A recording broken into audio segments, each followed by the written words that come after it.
저는 전문가가 아닙니다. 아직도 몸치이고요. 3년 전엔 운동 경험도 거의 없어서 어디서 어떻게 시작해야 할지 몰라 검색만 하다가 시작을 못했던 적도 있습니다. 크로스핏을 처음 시작하려고 마음먹으면 대표적인 고민이 어느 박스를 가야 하나일 겁니다. 분위기가 너무 빡세면 어떡하지? 내 체력으로 따라갈 수 있을까? 괜히 등록했다 몇 번 못 가고 돈만 날리는 거 아닐까 고민하는 분들이 많습니다. 저도 처음에는 어디로 가야 할지 몰라서 네이버와 SNS만 몇 달씩 찾아보던 시기가 있었습니다. 그래서 오늘 영상에서는 크로스핏을 처음 하시는 분들이 막상 등록하기 전에 어떤 기준으로 보면 좋을지 초보 기준에서 정리해드리겠습니다. 분위기 보는 법, 코칭 스타일, 보상 위험, 초보자 수업 방식, 시설보다 더 중요한 기준까지 제가 직접 겪었던 기준으로 정리해봤습니다. 바쁘신 분들은 아래 챕터에서 가장 고민되는 부분부터 보시면 됩니다. 다만 마지막에는 등록 전에 꼭 체크하면 좋은 기준을 한 번에 정리해놨으니까 앞부분 기준을 먼저 보시고 마지막에 한 번 더 정리해서 보시면 훨씬 이해가 쉬우실 겁니다. 첫 번째, 박스를 고를 때 많은 분들이 시설이나 장비부터 보시는데 제가 느끼기엔 시설보다 훨씬 중요한 게 분위기랑 코칭 방식입니다. 같은 와드를 해도 코치님 스타일이나 회원 분위기에 따라 체감 난이도가 완전히 달라지게 느꼈습니다. 큰 박스 코치님이라도 자세를 하나씩 잡아주면서 초보자들은 따로 설명을 해주는 분들이 있는 반면에 또 위주로 밀어붙이는 스타일도 있더라고요. 저는 이게 잘못됐다는 게 아닙니다. 운동 스타일의 차이일 뿐인데 초보 입장에서는 이 차이가 생각보다 크게 느껴집니다. 좋은 흐름은 이렇다고 생각합니다. 오늘은 스케일 가도 충분해요. 여기까지만 해도 잘하고 있는 겁니다. 이 말이 자연스럽게 나오는 곳은 초보도 겁먹지 않고 꾸준하게 나가게 됩니다. 반대로 분위기가 과열돼서 더 빨리, 더 무겁게 강요하다 보면 운동이 아니라 부담이 되기 시작합니다. 그래서 체험할 때는 박스만 보지 말고 내가 자주 갈 시간대의 분위기와 코치님이 초보를 어떻게 다루는지 이 두 가지를 꼭 같이 보세요. 여기서 내가 계속 지속할 수 있는지 어떤 박스가 나에게 좋은지 알 수 있습니다. 두 번째, 조금 현실적인 이야기를 하자면 박스를 고를 때 가까운 곳이 최고입니다. 처음에는 조금 멀어도 좋은데 가야지 이렇게 생각하게 되는데 최근에 이직을 하면서 거리가 멀어지다 보니 야근 한번, 약속 한번 생겨도 오늘을 쉴까 하고 고민하다가 안 가는 날이 많아지더라고요. 특히 퇴근하고 나서는 20분이랑 40분의 체감이 완전히 달랐습니다. 끝날 때는 정말 좋은데 막상 가기 전에는 엄청나게 귀찮은 게 크로스핏 같더라고요. 크로스핏은 주당 출석 흐름이 중요한 운동이라 의지보다 동선이 더 크게 작용한다고 생각합니다. 실제로 저도 최근에 출석 횟수가 줄어들면서 느낀 게 있는데 와드 할 때 보면 체력이 떨어진 게 확실하게 느껴지고 있습니다. 예전에는 이거는 별것도 아니라고 생각했던 게 벌써 시작까지도 않았는데 숨이 찬다고 해야 될까? 그런 느낌입니다. 제 경험상 거리가 먼 분들은 어느 순간부터 자연스럽게 안 나오시게 되고 얼굴이 안 보이더라고요. 그래서 저는 집이나 회사 기준으로 20분 이내의 박스를 2개에서 3곳 정도 먼저 후보로 잡고 그 안에서 분위기나 코칭을 비교해보시는 것을 추천드립니다. 물론 가까운 데가 나랑 안 맞을 수도 있겠지만 가까워야 처음 습관을 들이는데 가장 좋다고 생각합니다. 저도 회사 근처 10분 거리의 박스를 한 달, 2달 꾸준히 다니다 보니 어느덧 3년차가 되어가고 주변 분들에게 추천을 하고 있습니다. 세 번째, 거리 다음으로 보셔야 할 게 시간표입니다. 박스가 아무리 좋아 보여도 내 생활 패턴이랑 시간대가 안 맞으면 결국 오래 다니기 어렵더라고요. 저도 처음 운동 시작할 때 퇴근하고는 도저히 못 나겠어서 새벽에 운동할 수 있는 곳을 찾다가 크로스핏을 알게 됐습니다. 그때 느낀 게 하나 있습니다. 운동은 의지보다 내가 갈 수 있는 시간표가 먼저라는 겁니다. 가능한 시간이 아니라 부담 없이 갈 수 있는 시간이 있어야 합니다. 예를 들어 새벽반이 있으면 직장인들은 꾸준히 나가기 쉽습니다. 반대로 시간이 적거나 애매하면 한번 일정이 꼬였을 때 출석 흐름을 끊기기가 쉽습니다.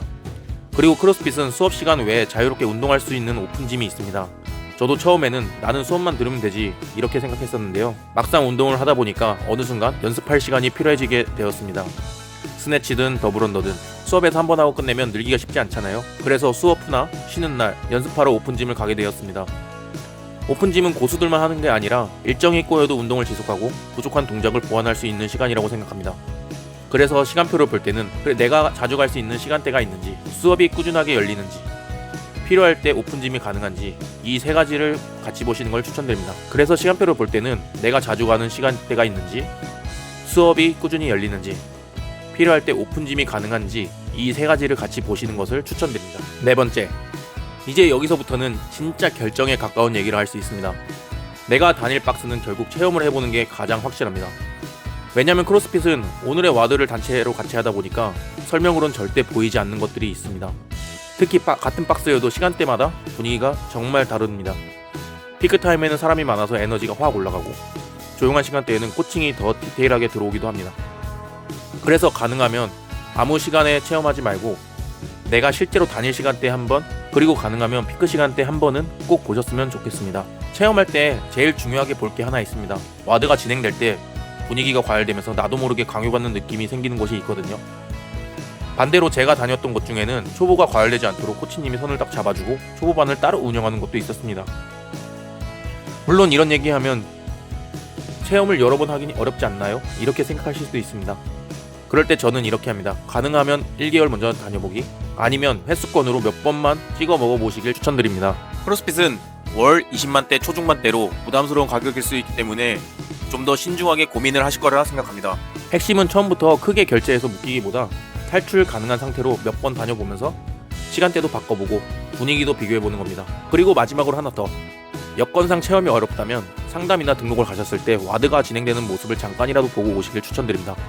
그때 코치님이 초보가 무리하지 않게 잡아주는지, 아니면 분위기가 은근 강요하는 쪽으로 흐르는지 보시면 박스 분위기가 보입니다. 5번째, 공간, 장비, 규칙은 겉으로 보면 별거 아닌 것 같지만 막상 운동을 해보면 체감이 크게 달라지는 부분입니다. 이건 취향의 문제가 아니라 운동을 얼마나 편하게 할 수 있는지, 그리고 내가 힘을 제대로 쓸 수 있는지를 결정하는 요소입니다. 크로스핏은 바벨을 내려놓거나 여러 명이 동시에 움직이는 상황이 많다 보니까 공간 구조나 분위기에 따라 같은 와드라도 느낌이 완전 달라집니다. 저도 다니면서 느낀 게 있는데요. 결합이 안 되는 환경이나 동선이 좁아서 계속 주변을 신경 쓰게 되면 자연스럽게 집중력이 떨어지게 되더라고요. 물론 시설이 완벽할 필요는 없습니다.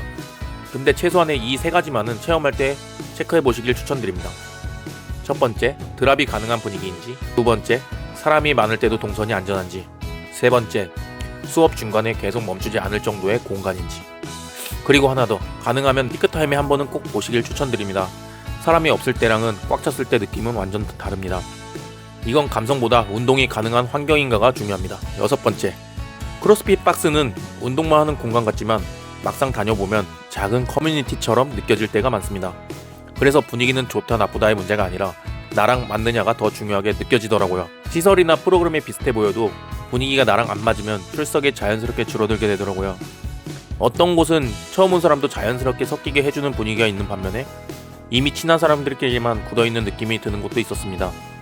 이건 누가 잘못했다기보다 그냥 결이 안 맞았던 것입니다. 그래서 저는 SNS도 한번 참고해보시는 걸 추천드립니다. 거창하게 볼 필요는 없고 공지나 시간표가 꾸준히 올라오는지, 코치님들이 수업 외에도 운동하는 모습이 보이는지, 처음 온 사람도 어색하지 않아 보이는지, 이 정도만 가볍게 보셔도 분위기를 미리 느껴보실 수 있습니다. 꼭 기억하셨으면 하는 거는 굳이 사람들과 엄청 친해질 필요는 없습니다. 대신 초보가 질문할 때 편하게 대답해주는 분위기인지 배척 없는 분위기인지만 보셔도 충분합니다. 결국 오래 다니는 박스는 운동을 잘하는 곳보다 내가 편안하게 운동할 수 있는 분위기였던 것 같습니다. 지금까지 여러가지 확인해볼 사항에 대해 말씀을 드렸었는데, 결국 크로스핏 박스를 고르는 건 제일 유명한 곳을 찾는 게 아니라 나한테 맞는 곳을 찾는 과정이라고 생각합니다. 검색으로 어느 정도 걸러낼 수는 있지만 막상 꾸준히 다니게 되는지는 내가 자주 갈 시간대에서 직접 느껴봐야 보이더라고요. 그래서 등록 전에 딱 이것만 한번 체크해 보셨으면 좋겠습니다.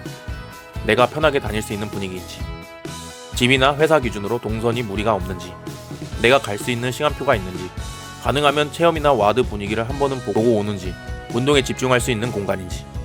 이 정도만 봐도 감으로 등록했다가 오늘은 시작가 되는 확률이 확실히 줄어들더라고요. 그리고 마지막으로 한 가지 더 말씀드리자면, 크로스핏은 경쟁하는 운동이 아니라 내 페이스로 오래가는 운동이라고 생각합니다.